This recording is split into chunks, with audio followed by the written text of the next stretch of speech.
So again, I'm Juanetta Oliver. I am actually in my full-time role, the Dean of Humanities at Illinois Central College in East Peoria, Illinois. But I also have for several years both consulted as well as served on committees to develop instructional practices that are up to date and usable for students and faculty in online environments. And so I have assisted both colleges and community colleges, universities 4-year with developing their online practices and professional developments for those who are interested in teaching and learning online. And so with that said, this is definitely a topic that is near and dear to my heart. And so I want to share what will hopefully be some useful things that you can take with you.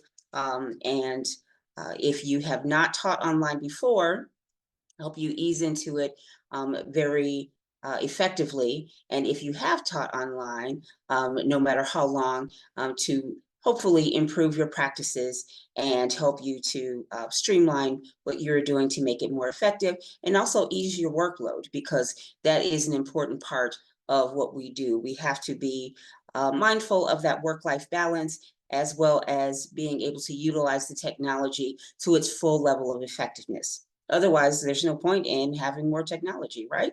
So with that said, let's go ahead and get into today's session. I do want to let you know that we have 4 weeks of webinars that we are going to be utilizing to address instructional practices online. And so today, our main foci are assignments and design and assessment. Next week, when we meet, we'll get deeper into assessment and focus on learning activities.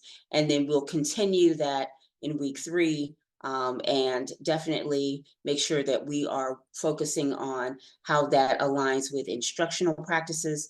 And then finally, in that last week, making sure that we are helping our students make connections and that we are making connections both with the concepts that we're introducing in the class and with each other, because it really is about community, and then utilizing those experiences to help the students become more autonomous in their understanding and to be able to use these strategies with more self-efficacy.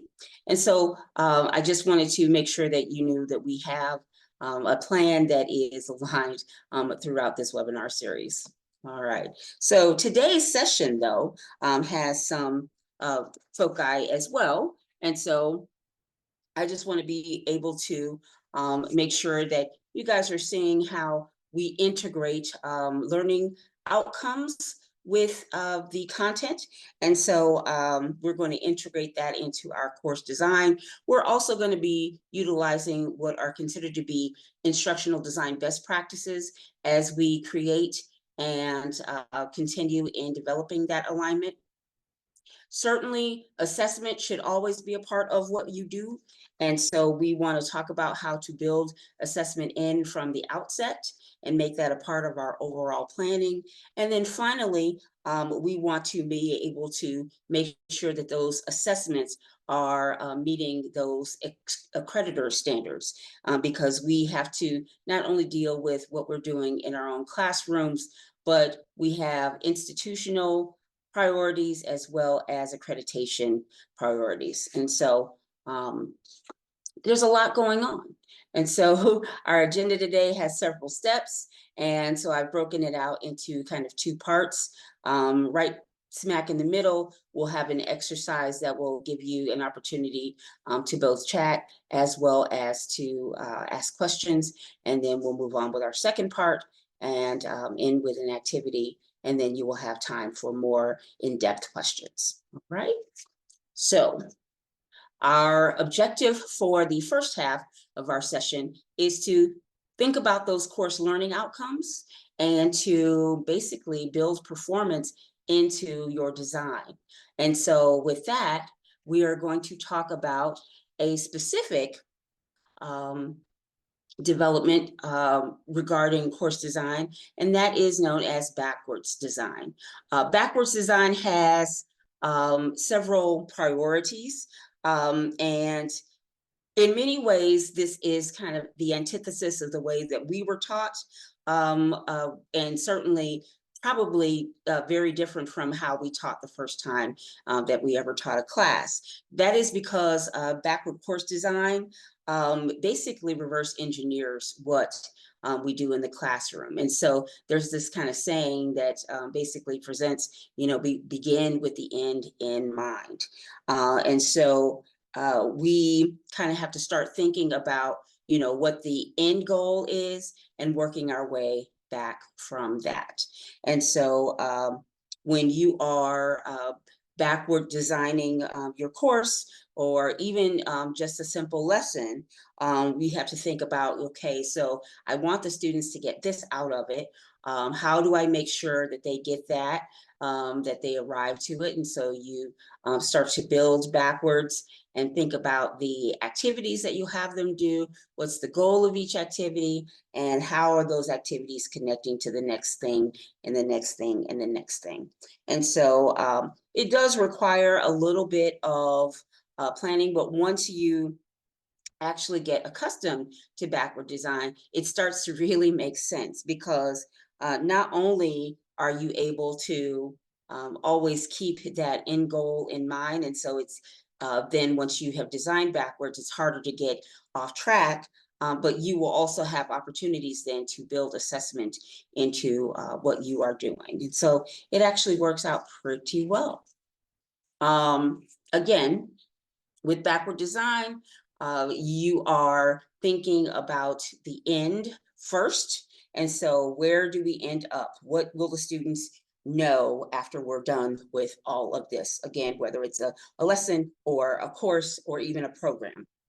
And so you have to think about, how can I confirm that those students are where we say they need to be, okay? And so you think about what it is are your learning objectives, your overall outcomes for the course. You've got to think about how you're going to assess whether or not the students have achieved that. And you've got to be intentional about what you are crafting as far as the activities that align, as well as the things that you have the students discuss. And so it again just requires a little bit of intentionality. There's lots of resources online, and in the slides, especially in the notes, I will have provided some for you. There are also going to be resources provided at the end of the series that you can tap into. And so I'll make sure that all of that information is available to you. But again, with backward design, you have quite a bit to utilize as far as your planning. So what I have here is an example of a learning outcome that has utilized backward design. And just move this here. Sorry, there we go. So I can see what's on my screen. When we're thinking about kind of that setup for developing outcomes, you have to think again about what you want the students to get to.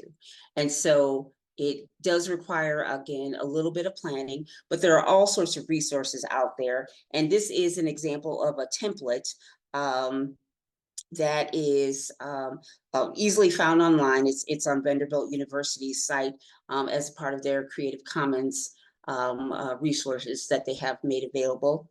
But what you're looking at is a person who has developed an assignment with the transferable skills and knowledge as the overall outcome or the goal of this set of assignments. Okay, and so what they are doing is basically outlining for anyone who's developing these lessons a pathway backward from the end to the beginning. And so how do you start this lesson, leading us all the way up to what the students should know at the end of it. The next phase of it is you're looking at, okay, now I know what I want the students to learn and what the outcome should be, but what do I need to have them do in order to get there, right? And so it's more than just, I want the students to know how to apply the Pythagorean theorem or whatever the case happens to be, but what will you have them do? And so you may have definitely set up a series of tasks or activities, assignments where you can grade them, that summative assessment. But whatever the case happens to be, again, you're working backwards. And so you think about the outcome that you want them to be able to demonstrate, and then you work backwards from that. And so it also helps you to clarify what you need to tell them, because there's nothing worse than getting to, an assessment situation, a test or a quiz or something along those lines, and finding out that you forgot to explain a very key component of that main concept. And so those are the types of things, again, that backward design will help you to uncover. Okay. But within that notion of backward design, there's also the notion of small teaching. And the majority of the framework that I'm using in this conversation, this webinar, as well as the series, is from a text that is actually the second iteration of a text entitled Small Teaching, but there's also Small Teaching Online, right? And so with small teaching, what it encourages you to do, and it really does fold well into a backward design framework, is to rethink your lessons and actually to chunk those into smaller portions to ensure that you're getting enough of a deep dive to be able to answer students' questions, uncover where students are not so clear on certain concepts, and to give them the opportunity to practice as well as demonstrate their understanding and eventually their mastery of certain concepts. And so with small teaching, that allows you to pay more attention to the minutia of the lesson or the concept. And so rather than spending the entire time talking, which is what I'm doing for the most part today, you would instead think about those smaller portions, chunk your lessons so that it's in more digestible form for the students, and it allows you, again, to dive into those details and give more opportunities to support your students' learning. Because small teaching is definitely more intentional. Again, it aligns very well with backward design, but it also helps you to do a whole lot more with less time and less effort, because believe it or not, the students oftentimes can be taught the concepts more simply with less content or fewer activities. Instead, you're giving them the concepts and having them engage in an activity, and then giving them the opportunity to explore the possibilities. And so it provides then that opportunity for deeper learning and gives them the chance to engage with each other in small group activities, and then they can come with more specific, more meaningful questions that they need to have answered. So with that, small teaching tends to be, again, an emphasis on more brief teaching and learning activities. You want to try to get your lessons down to, rather than talking for, if you've got a 50-minute or a 75-minute class, rather than talking for 45 out of the 50 or 60 minutes out of the 75, rather think about trying to not lecture for more than 10 or 15 minutes, and then giving the students time to process what you have explained to them or presented to them, and then engaging in an activity that requires them to demonstrate their understanding. And then you can take stops along the way to answer any questions and to make sure that you're clarifying things that may seem muddy for the students. It also, I like small teaching because it gives me a chance to, in more intentional and more frequent times to be able to find out what's not working well. And so if I'm thinking that I have explained something beautifully, because I got it, I understand it, but I take a moment to have the students engage into an activity, it will become very clear very quickly what wasn't conveyed very clearly to them, what they didn't understand. And so then you can take a moment to stop, clarify those things, perhaps even reteach the lesson if necessary, or provide them other resources, and then go on. And so with that, that small teaching allows you to, use less energy more effectively, okay?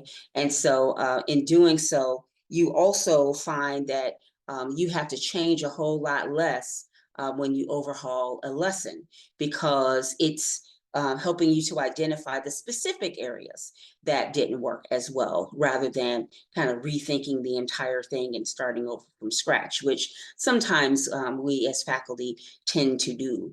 And so I, again, like to chunk my lessons into smaller portions and have them demonstrate things along the way, because you just get to highlight so much more and more effectively in that way. Um, Another thing that small teaching allows you to have the benefit of is it gives you more opportunities for that real in-time feedback.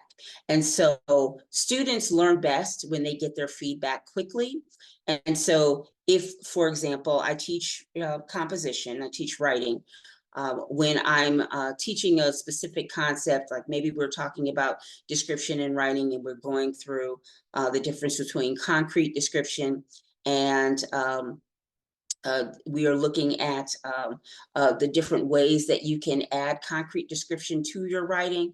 It will be, again, very obvious who's not getting it. And I can tell the student as I'm walking around the room, oh, I see your example here. That's actually more of a subjective form of description rather than objective, right? And so you get to pick up on those things. And in an online classroom, when you break the things down into smaller pieces, what ends up happening is you can very quickly give the students feedback, or even engage in some of that peer-to-peer feedback, so they get that more real time, because it's much easier to give feedback on, just a few sentences, or to look at what they're saying to each other and give feedback on that, rather than reading an entire essay every week, because again, it takes time to read those larger assignments, and they don't get the feedback as quickly as they probably need it. And so it's things like that that small teaching will help you with.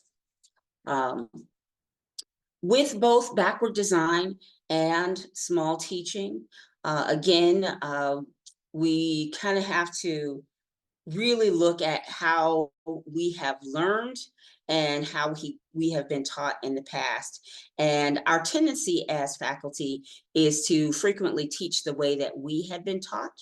And while that worked for us as students, it doesn't always work for the students that we have. We have to meet the students that we have currently wherever they are. And so we tend to kind of go with what it worked, and kind of have accepted the mantra of, if it ain't broke, don't fix it. And so that's okay. I'm not telling you to go back to the drawing board with everything. Instead, you want to look for opportunities within what you're already doing to kind of tweak or improve what you're already doing. And over time, if you make it a goal of yours to, over this next academic year, I'm going to go and I'm going to backward design all of my composition one assignments to make sure that I have everything, lined up like this. It will eventually happen. And you will find that not only are your assignments more effective, and that it's easier for the students to wrap their minds around those concepts, but you'll also see an improvement in how your students perceive of your assignments, which is a very important thing, because the more that they're confused, the more that they will push back against, actually doing them. And so you'll see better student success, and you will be able to, again, use more of your time rather than answering frustrated questions, actually giving feedback to them. And this is particularly important in an online environment because, unlike in the classroom, when a student asks a question, if there's 20 of them and one person asks a question, the other 19 hear the answer. In an online environment, most of the time, if a student asks you a question, they're the only one getting the answer, and then you might end up needing to answer that same question 19 more times. And so you just got to think about how making those small adjustments and making things more clear and aligning them more clearly with the outcomes, that it's going to actually improve your use of your time and definitely help you manage your workload quite a bit better. So with that said, being in an online environment, it does require some things that are critical to student and instructor success. And so you want to make sure that you are transparent with your assignments and with your communication with your students. In the online environment, have to always, remind myself that if this were a face-to-face or an in-person situation, how would this be different? And how do I need to adjust it for online? Because again, you're going to get a whole lot that's different because you don't have the benefit of having everyone in the same room at the same time most of the time. Now, in Hyflex situations, you might indeed be both in person and have students in line and online. And so there are some adjustments to be made for that as well. And we'll talk a bit more about Hyflex and its difference from a standard online environment. But in general, you want to remember kind of the general adage, and that there is no such thing as too much communication, because the students can see it one time, hear it one time, read it one time, and still have questions. And so I always try to repeat things. I always try to make sure that I have important information in multiple places. And if it's a deadline or things like that, not only is it built into the learning management system, you may be using Canvas, Blackboard, D2L, any number of the learning management systems that are out there. But if you have it highlighted, if you have it built in, if there are reminders, there's still no such thing as too much, because you will still have a student who goes, when does that due? And so you just want to make sure that it's almost overkill with the communication about important things. I also want to, again, reiterate that backward design in an online or a Hyflex environment is critical, because unlike an in-person environment where you might get off on a tangent and have a discussion, in the online or the Hyflex environment, it's a little bit easier to lose track of what you're doing and the point.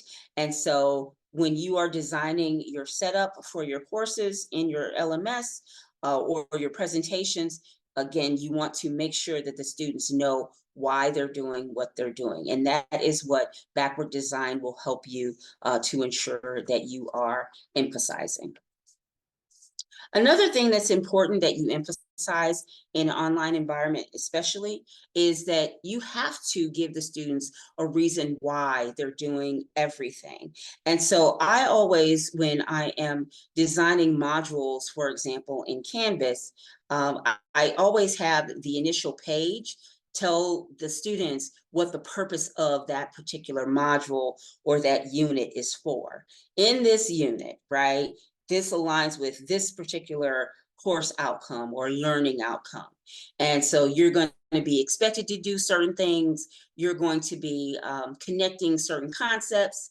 And so that line, and of course you can reword it as you prefer, but that line, after successfully completing this module, you will be able to, because that helps the students know exactly what they're going to gain as a result of engaging in these activities and making sure that they understand these concepts. I tend to keep my overview statement pretty brief. It's usually only about 2 or 3 sentences. And I try my best, again, to align it with the overall module objectives or the course objectives, which are slightly longer, maybe 4 to 6 sentences.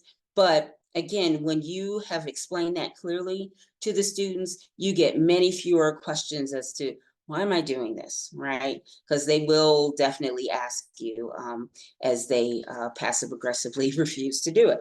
And so it's always good to have that explanation. Um, I want to kind of give you a couple of strategies for making sure that as you design backwards and that as you add your small teaching elements, that you keep in mind assessment should be at the core of everything that you do. And so there is truly no way for you to determine whether or not the students have gained what you need them to gain or learn what you need them to learn without assessing it. And so assessment allows you to do lots of things. And we're going to talk a little bit more about assessment in the second half of this.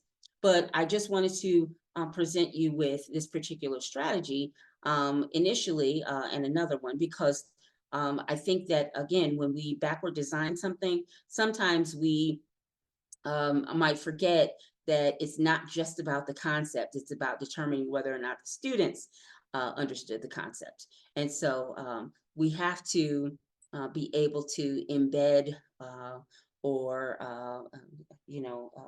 enmesh that assessment into every layer of our processes, whether that assessment is a formal or an informal one.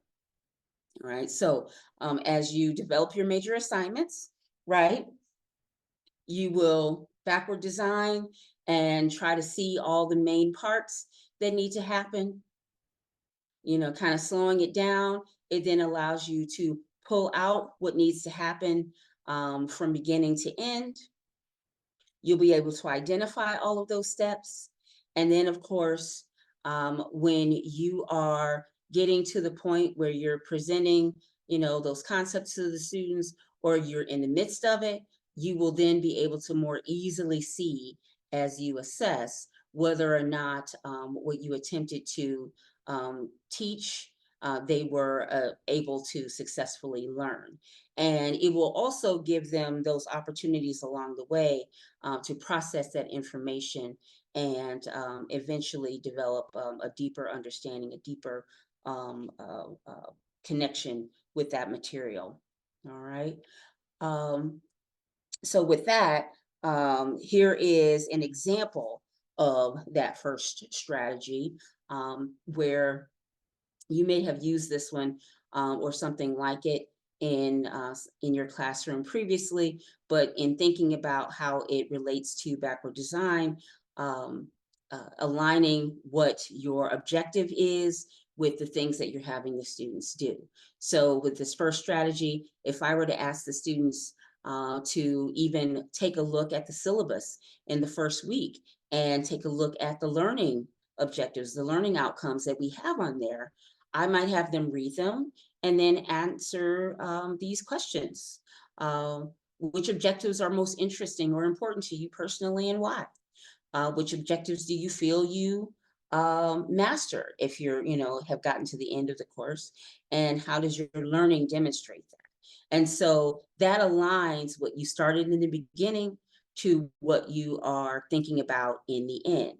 And then I often, as a measure of kind of self-assessment at the end of the semester, will have the students provide me with 3 takeaways from the overall semester or the term. Sometimes I do this activity on a smaller scale when we have very huge concepts. I will have them connect it to the learning outcome for the class. And then after we have gone through it and they have practiced it, I will have them answer the 3 questions at the bottom about mastery, just to kind of see how those particular concepts were received. And again, it's always helpful because it helps to highlight what worked very well and what didn't. And so giving you that opportunity to meet it immediately rather than wait until it's no longer relevant. Another strategy that you might be able to implement into your courses is to make sure that you have the students step through all of the layers of the learning outcome. And so I like to utilize what is known as a transparency template. And um, that template helps then me to assign tasks that are aligned with the outcomes and help the students self-reflect along the way. And so it's a very easy template to follow. Again, it's in the slides and I'll share a link to it. But as far as, what the transparency template does is it gets the students understanding what our goals are. So not just for the learning outcomes, but rather what the goals are for them as professionals. Okay. And so, again, in an online environment, you have to have those opportunities for the students to self-reflect. And so, if you get too caught up in content, they will get busy and kind of miss the mark with those things. And so we have to make sure that despite their busy lives and all of their other classes, that they are slowing down enough to be able to connect the dots and to see the purpose of each assignment and each step as it relates to their overarching learning outcomes. And so there are a few transparency templates that are available online that you can utilize, but the one that I actually prefer the most is known as the tilt. Um, the tilt, again, similar to backward design, allows you to kind of step outside of the overarching uh, learning objectives that you want for the students and to actually look at how you're achieving that. So how are you helping the student get to this overall end goal? And so with tilt, it requires you to take a look at those characteristics more specifically and to actually kind of sketch out a plan for them. And I typically, when I have the students looking at a larger project and we break it down, I even have the students incorporate due dates for themselves, kind of as anti-procrastination devices. And they know the purpose of each step and they know how that purpose and the task that they have to complete relates to everything that they are doing, again, to lead them to that overall outcome. And so it's quite uh, process driven, but in that regard, again, the students are able to very quickly see where there was a breakdown in communication or understanding, and then they have more opportunities then to communicate that to you, and you can kind of fix it where it was a problem, and you don't have to waste time trying to diagnose and go back through and figure out what happened or where they missed something. All right. So I do want to just kind of walk you through within the because of time, I won't have you actually go into breakout room for this particular portion, but I wanted to demonstrate or model for you an example of a breakdown that is using this tilt method. And so I would have students in an online environment or in a Hyflex. This can be done in both an in-person classroom or if you're doing a Hyflex model where you have students in person and online. Um, I wanted to have you uh, have the students answer the question and basically model the same um, uh, uh, format. And so I would ask the students to, visit an early child care center or kindergarten and observe children engaging in play activities. The assignment is to take notes on the types of play, the interactions between the children, and any observable developmental benefits of play. And then, of course, as they engage in this activity, they should be thinking about a couple of things. One of which is, what do I want them to learn from this activity, right? And so as I build out my tilt model, I would have very clearly, students should be able to, right? Because that's the question I'm asking, what do I want them to learn from it, right? And those things are the things that I'm going to need to assess on, right? And so if I needed them to learn it, I need to have some way for them to demonstrate that they did learn it, and then that is what we're assessing. And then, of course, I'm also thinking about what then I needed to teach before I assigned it, right? Again, to help, kind of uncover those gaps between what I've told them and what I expect from them.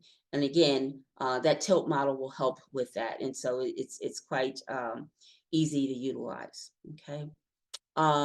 If this were an online environment or an in-person environment, right, we would very easily be able to have the students go in. They might actually even have a discussion about, hey, what do I think I should learn if I go do this, right?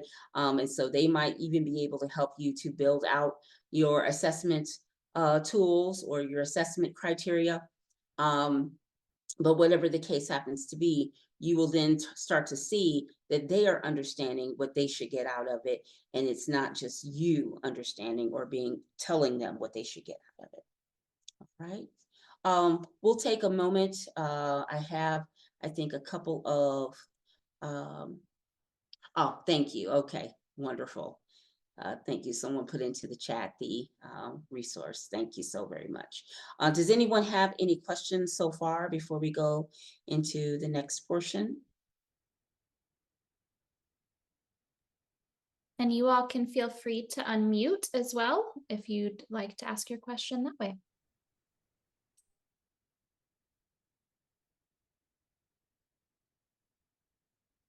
Okay. All righty. Well, we'll go ahead and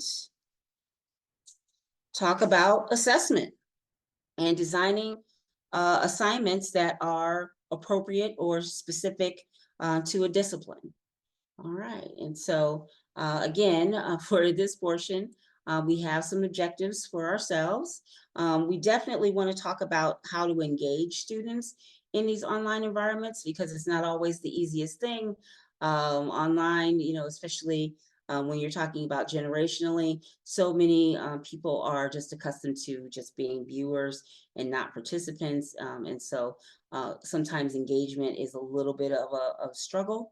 But in that regard, we just kind of have some tried and true strategies that tend to work to increase engagement and also improve the quality of that engagement. And so I'm going to talk to you about some of those things. And again, we'll have opportunities to answer questions and all of that. So with that said, though, I want to just remind you that assessment should be built into every layer of what you do. And it's not always an issue of being, a formal assessment. Everything doesn't need to be a test or an essay or anything like that. Everything doesn't need to be a quiz that you have to grade. Sometimes you can just take moments to just check, awareness or understanding, things like that. And so assessment happens at all levels. We tend to think of assessment in kind of the three main forms, which are diagnostic, formative, and summative. With diagnostic, you tend to have those when people come in. It's kind of like when you take your car into the mechanic and, because it's making this rattling sound, the very first thing they do is diagnose it. All right, what's wrong? What's making the sound? Okay. Could be you haven't had your oil changed or whatever the case happens to be. Um, so when we have a diagnostic assessment, we really just have the students walk in the door and they might tell you, perhaps through a self-reflection, what they never got. Um, Sometimes they are given a pretest. I do that a lot of times when I'm teaching, the basic grammar courses. I'll give them a pretest to see what they already understand about grammar, things like that. But in general, diagnostic assessments really are just there to kind of do what they say they're going to do and just kind of figure out what the problem is or where there are gaps. All right. You haven't made them responsible for learning anything at that point. You're just seeing what they don't know. And then you can also then craft your curriculum to address and to fill those gaps. With formative assessments, of course, you're looking at the student's development along the way. And so I like to build in formative assessments throughout lessons because it helps me to kind of do those knowledge checks. So I might do, little Quizlets or muddiest points, things like that. There's so many things, and there are resources online as well as published resources, classroom assessment techniques that work. That there's lots of things that are out there, but again, if you're not checking to see if what you're teaching is being learned and all of that, then you will probably have more students confused and it's harder to figure out why or where they became confused. And so again, you kind of want to build in assessments along the way. And then of course, with summative assessments, those are those I've now given you all the stuff I've got. You've become responsible for this content. How close to you are mastery? And so so with summative assessments, that's the big stuff, the tests, the essays, the things that basically determine whether or not, that student has grasped that concept and is able to utilize it fully. And so you are looking at, that evaluative layer to basically determine whether or not the student can take that and go out into the great wide world and use it, use their powers for good, hopefully. All right. And so with that said, I really like Miller's pyramid of assessment because it kind of aligns with those learning outcomes, right? When you are thinking about, kind of that lower level understanding. So what does the student know? What does the student know how to do? What is the student able to show someone else, right? So are they able to teach it? And then what are they able to do as far as applying those principles and being able to use those critical thinking skills, right? And so again, this aligns very closely with Bloom's taxonomy and understanding and demonstrating that understanding of certain concepts. There's lots of ways to assess, right? I would not suggest that any of these are better than any other. What you really want to keep in mind, however, is the type of assessments that you choose to employ, along with the environment that you're teaching in. It does have an impact on the quality of that assessment.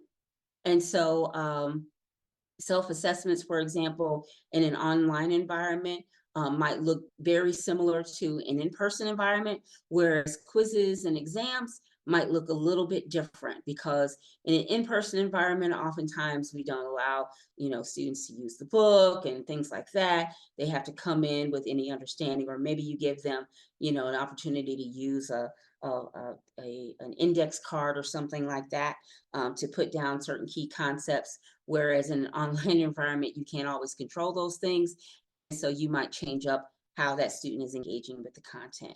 But as I have at the bottom of this slide here, the purpose of assessment is to improve teaching and learning, right? So rather than holding on, I would recommend to kind of understandings of control over what the student is doing. Think more about prioritizing how the student is engaging with the material and understanding the concepts.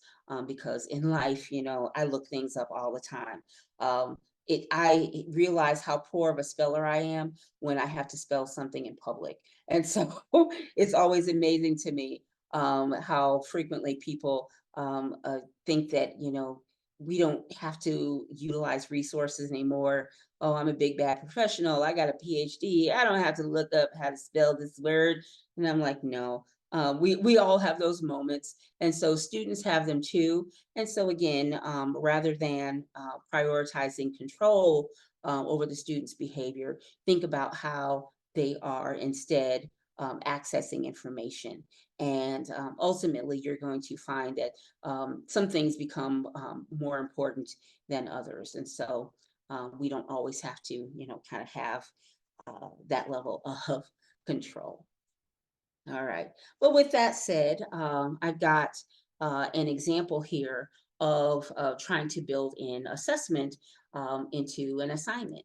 And so we had that previous um, activity that we were looking at that could have been a breakout room session where I asked you to, visit an early child care center or kindergarten and observe children engaging in play. The students would have been required to take notes on the types of play observed and the interactions between the children and any observable developmental benefits of play. Okay, so if that were the assignment that you gave your class, think about these 6 options below and consider what can be assessed. And I'll give you a moment to look through these. And then if you wouldn't mind using your chat, um, record which, if any, you think based on this assignment, we can assess student learning.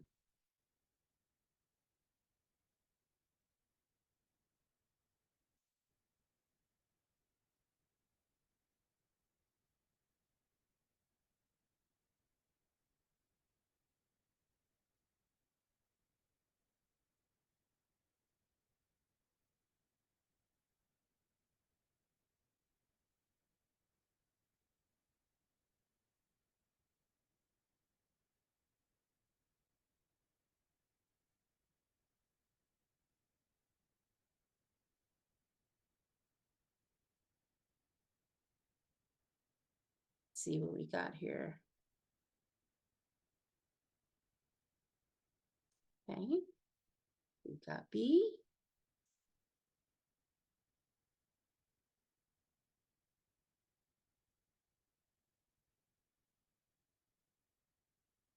And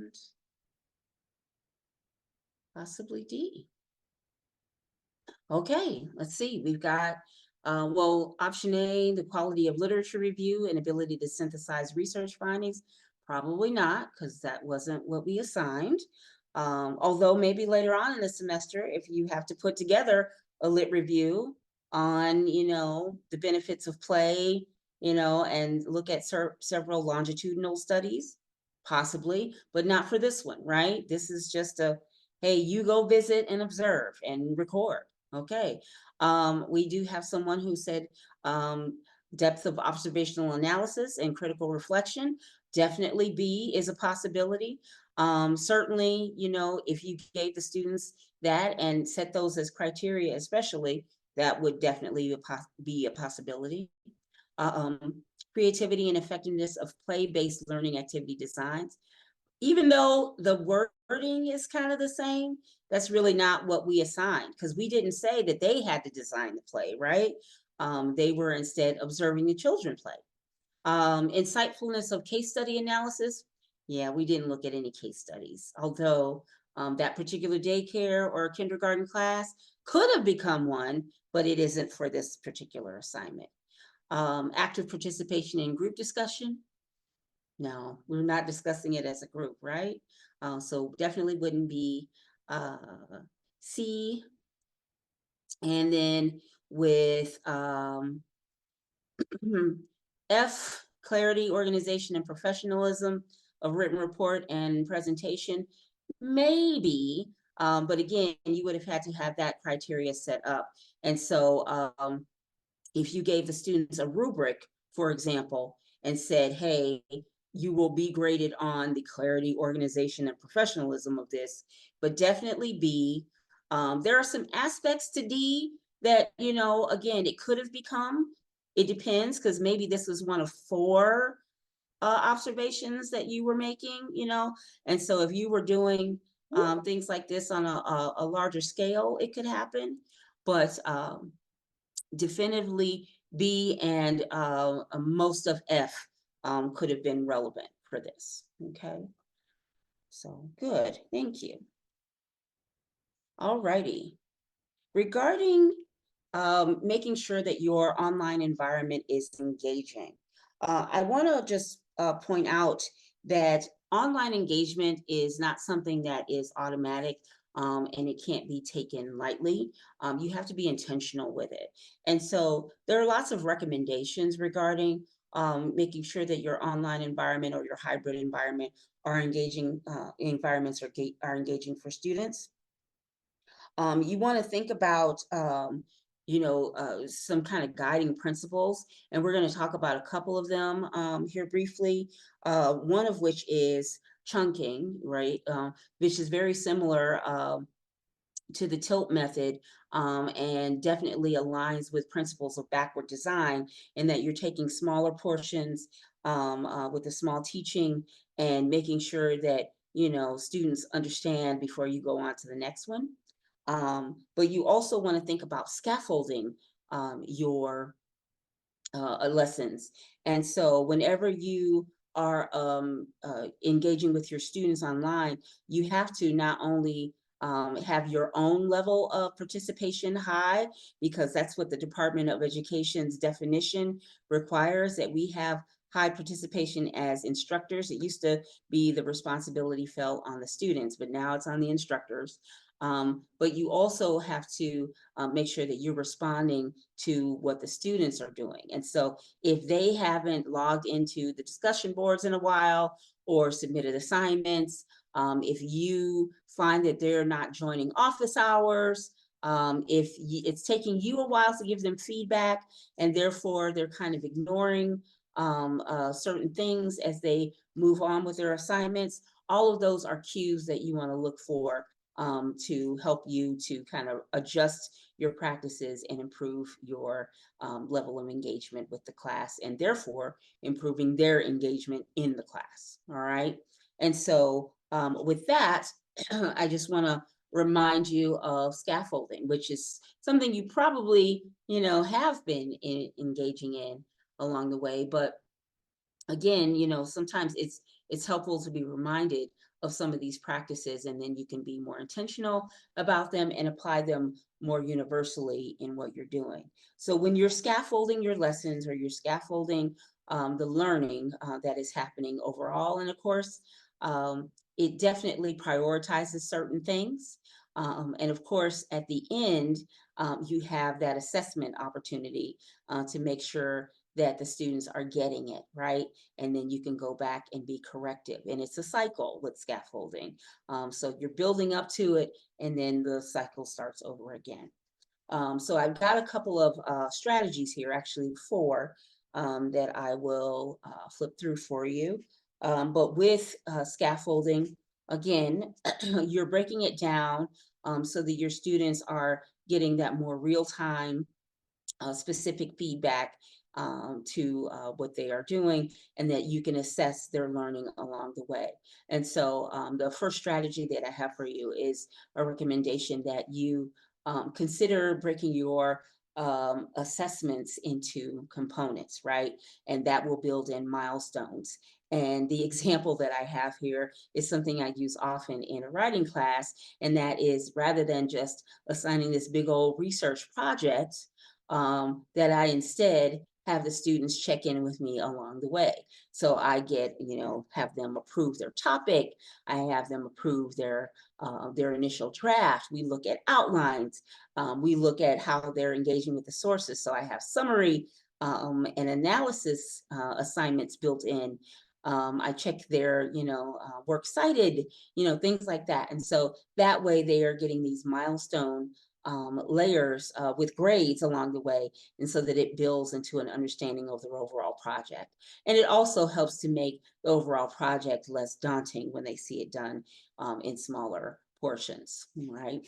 I've got an example here of a career technical scaffolding lesson where basically the students who are engaged in Skills USA, rather than doing this huge semester-long project, they instead, out of a little bit more than 1,000 points, they are putting together certain things for this larger project that they are then going to present at the national conference, right? And so piece by piece, chunk by chunk, they're building up this skill set. And it also helps them to understand very clearly where they may lose opportunities. And so kind of not quite a rubric, but as a scorecard example, this tends to work very well. Another strategy for scaffolding is making sure that the students have conditional access. In other words, sometimes when you give the students the entire thing all at the same time, they will just skip to the end and they will ignore the parts that come before it. And so I utilize, especially in Canvas, adaptive release. And that way I am ensuring that they go through the pages one by one and understand the concepts before they can go on to the next one. Not to be controlling, but to just make sure that they have at least accessed that information and hopefully have read it before they go on. Another strategy that is available for you to utilize in online environments is to utilize all of those assignment possibilities and make sure that you are looking for opportunities to reach out to the students. And so again, if they haven't logged into the discussion board, if they don't respond to emails, if they've kind of ghosted the class and not logged in a couple of weeks, those are opportunities for you to utilize your advisors, the life coaches, any early alert system that you have. Invite them to an office hour or a virtual meeting with you. And it's those times when you can really make a connection with the student, because they will, whether they say it outright or not, they will let you know if they're engaged. And so you want to look for those opportunities to re-engage them. And then the last strategy that I have for you with regard to scaffolding is that you make sure that you have the students keep a running reflection of their work in the class. And this also, I like it because similar to taking Cornell notes, this requires them to kind of step back and take an overarching view of their participation and their engagement. And they can then reflect on what they have done, what they have learned, and what they have gained. And so as a strategy, I find this one very helpful, especially in a writing class, because so many of the students just really kind of don't see the point at the beginning, but at the end, they really realize the benefit of what we've been doing. So real quick, I know we are running close on time, but I wanted to just kind of share with you an example of a scaffolding activity in which, again, can be used in an online environment or in a Hyflex, and actually even in an in-person environment, but it's definitely effective in an online because it will allow you as an instructor to really get accustomed to re-envisioning your assignments. And so I ask people, because I do a lot of professional development with faculty, to actually bring some of their assignments with them. And we think about scaffolding and we kind of go back to the drawing board and re-envision those and scaffold and add layers to the scaffold so that they're more reinforced at the bottom and that the objective is clear at the top. It's just an example. we take a look at those those four types of scaffolding that I showed you, and we just modify an existing assignment. So again, small tweaks, small modifications will lead to big changes and big improvements in the overall quality of teaching and quality of learning, with your assignments. Okay. So to end it, as reminders, whenever you are working with students, but especially in an online environment where the communication is already challenged, you want to remember to design with the end in mind. Make sure that you're putting together your assignments with the course objectives or the learning outcomes as the critical piece, rather than just saying, I want you to know this, right? And making those objectives very clear to the students. We are more focused on small adjustments and improvements, not huge things. We rarely have the time to make huge overhauls to things. And so, you just want to kind of make small tweaks along the way, and you will eventually start to see those improvements as they collect. Um, when you build in communication standards for yourself, it gets easier to maintain those standards. For online courses, I typically do things like set up all of my weekly announcements before the class even begins, and they deploy at the same time each week.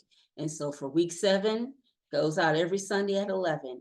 And my students always crack up, oh, Dr. Oliver and her Sunday emails, right? They don't know I'm still asleep. They have no idea, because I've already set it up and it's automatically deploying. So little things like that will help you to, again, improve your online presence and make it seem as though, you got your stuff together, but you're balancing your life, right? So yeah. But just keep in mind that, again, everything that you do in an online environment, you want to be intentional. And so even though you're not making huge changes to everything, you still want to try your best to manage your workload. And so aligning what you're doing with the course objectives will help you get rid of any extra. We don't want any, anything that doesn't align with those to be included. Okay. All right. So last couple of things. Scaffold, make sure that, you are backward designing, chunk things so it's small teaching. Use your, excuse me, your learning management system and your conferencing platforms, such as Teams and Zoom. Use those to your advantage. Do the YouTube tutorials where it teaches you to do polling and things like that, which we'll do the next time. And so that it makes your life easier, and that you can, again, excuse me, build assessment into your processes. And then finally, for your students and for yourself, seek and provide frequent feedback. Okay. So it's always helpful to know whether they're getting it, whether you're giving it the way that you want them to get it. And so it will help you to uncover where the gaps are and how you can improve what you're presenting to your students. All right. So I will stop talking and ask if there are any questions.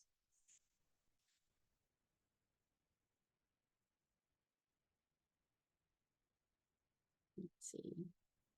In the chat. Oh, thank you.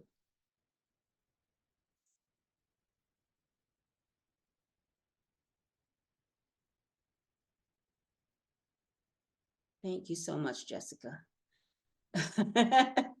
I got you. Alrighty. Thank you, Heather. Okay.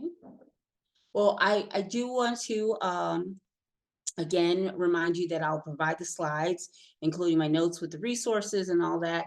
And so you will have those, and hopefully you'll be able to join us and tell your colleagues or remind your colleagues next week.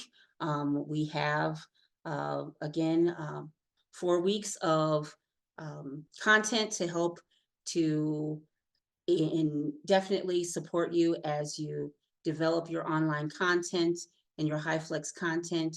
so that it is engaging indeed for yourself and for your students. So thank you all for joining me, and I'm happy to support you. Thank you so much, Lynetta. And for those of you that are on, I did earlier in the chat put a link to the marketing that has more information about the series as a whole and the other sessions coming up. I am also going to put my email in the chat. So if you or a colleague or anyone else has questions about this series, they can always feel free to email me, and I will be happy to answer any questions or provide additional information if needed. So Lynetta, thank you so much. And I know I'm looking forward to next week. And so hopefully so are the others on this call. But have a beautiful rest of your day. Hopefully it's wonderful weather where everyone is, and enjoy the weekend. Thank you.